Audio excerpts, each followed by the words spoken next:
हमारे चैनल को लाइक करें, शेयर करें और सब्सक्राइब करो और बेल आइकॉन को दबाओ। राष्ट्रवादी काँग्रेस पक्षाचे प्रदेशाध्यक्ष आदरणीय शशिकांत शिंदे साहेब भुसावळमध्ये प्रचारानिमित्त आलेले आहेत आणि त्यांच्या उपस्थितीमध्ये आपली ही पत्रकार परिषद होते। सर्व पत्रकार बंधूंचं स्वागत। सन्माननीय माजी आमदार संतोष चौधरी भुसावळ नगरीचे शिल्पकार यांनी भुसावळ नगर परिषदेसाठी जो उमेदवार दिलेला आहे गायत्री बंगाळे यांच्या प्रचारासाठी काळे साहेब, त्यानंतर आमचे वरणगावचे उमेदवार राजेंद्रजी चौधरी आणि सचिनबाई आणि एजाजबाई महाराष्ट्रामध्ये होऊ घातलेल्या विधानसभा निवडणुकीच्या नंतरच्या पहिल्या होणाऱ्या नगर परिषद, नगरपालिका, महानगरपालिका, जिल्हा परिषद, पंचायत समितीच्या निवडणुकीला आज प्रचाराच्या निमित्ताने नगर परिषदेच्या या प्रचाराच्या निमित्ताने भुसावळ आणि वरणगाव या दोन्ही ठिकाणी प्रचाराच्या निमित्ताने आज आलेलो होतो। संतोषजी चौधरी आणि आमचे वरणगावचे राजेंद्र चौधरी यांच्या प्रचाराच्या निमित्ताने येत असताना आज चांगल्या प्रकारचा प्रतिसाद लोकांचा भेटलेला आहे। सत्तेच्या मस्तीमध्ये असलेल्या या महायुतीच्या नेत्यांना बाजूला करून सामान्य ते उमेदवार निवडून आणावे अशा प्रकारचं आवाहन मी केलेलं आहे आणि मला खात्री आहे की जळगावची जनता ही या जिल्ह्यातली जिथे आमच्या निवडणुकीला आमचे महाविकास आघाडीच्या माध्यमातून निवडणुकीला आम्ही समोर जातोय, तुतारिया चिन्ह बऱ्याच ठिकाणी समोर जातोय, तिथे या असलेल्या निवडणुकीला आम्हाला चांगलं यश प्राप्त होईल असा विश्वास आहे। आता बोला सर, गिरीश त्यांच्यामध्ये कशा पद्धतीने निवडणूक आता लोकशाहीने घेतात काय हा प्रश्न पहिला आहे। निवडणुकीचा निकाल लागायच्या अगोदर, निवडणूक आयोगाने निकाल लावायच्या अगोदरच जर मंत्री एवढ्या आत्मविश्वासाने बोलत असतील तर शंकेचा वाव आहे। एक तर निवडणूक असलेली यंत्रणा फेल्युअर असेल, प्रशासन फेल्युअर असेल, त्या असलेल्या प्रशासनाच्या फेल्युअरच्या बरोबरच मागे बऱ्याच लोकांनी सांगितलं की पैशाचा महापूर सगळीकडे येतो, तर पैशाच्या वाटपाच्या आत्मविश्वासावर असेल किंवा मशीनच्या गडबडीमध्ये असेल, निवडणुका जिंकू शकतात हा आत्मविश्वास असल्यामुळे त्यांनी ते स्टेटमेंट दिलं असेल।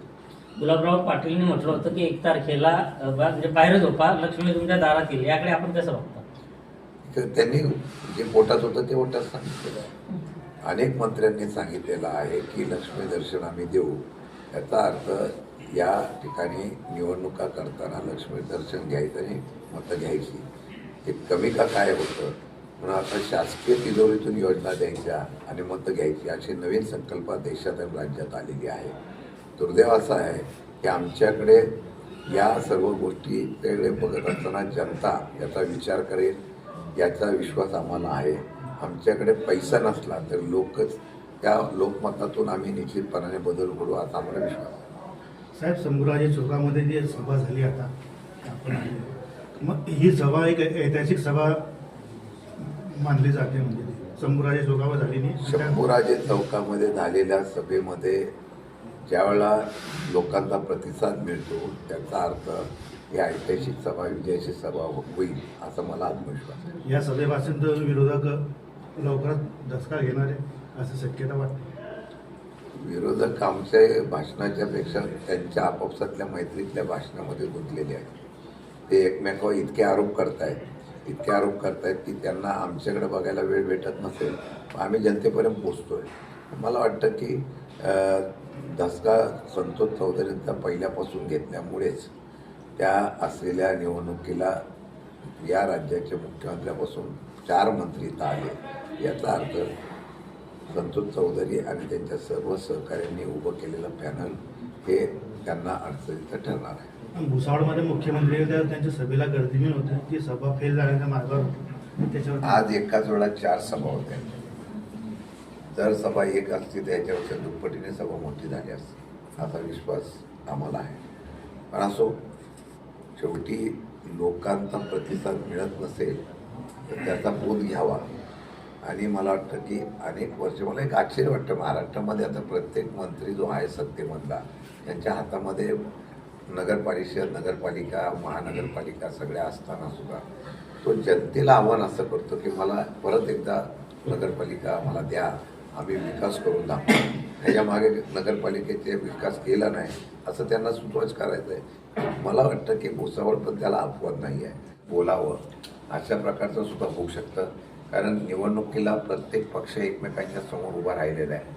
त्यामुळे जो तो आपल्या आपल्या पद्धतीने आपले उमेदवार निवडून यावं. काही ठिकाणी शिवसेना भाजपसमोर आहे, काही ठिकाणी राष्ट्रवादी आणि भाजपसमोर आहे, त्यामुळे शिवसेना समोर आहे.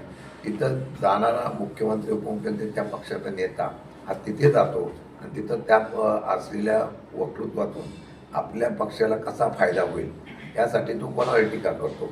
ही टीका 2 तारखेनंतर वाढली तर आम्ही बघू, आणि 2 तारखेनंतर परत तिघं एकत्र आले तर मग ते सत्तेसाठी सगळा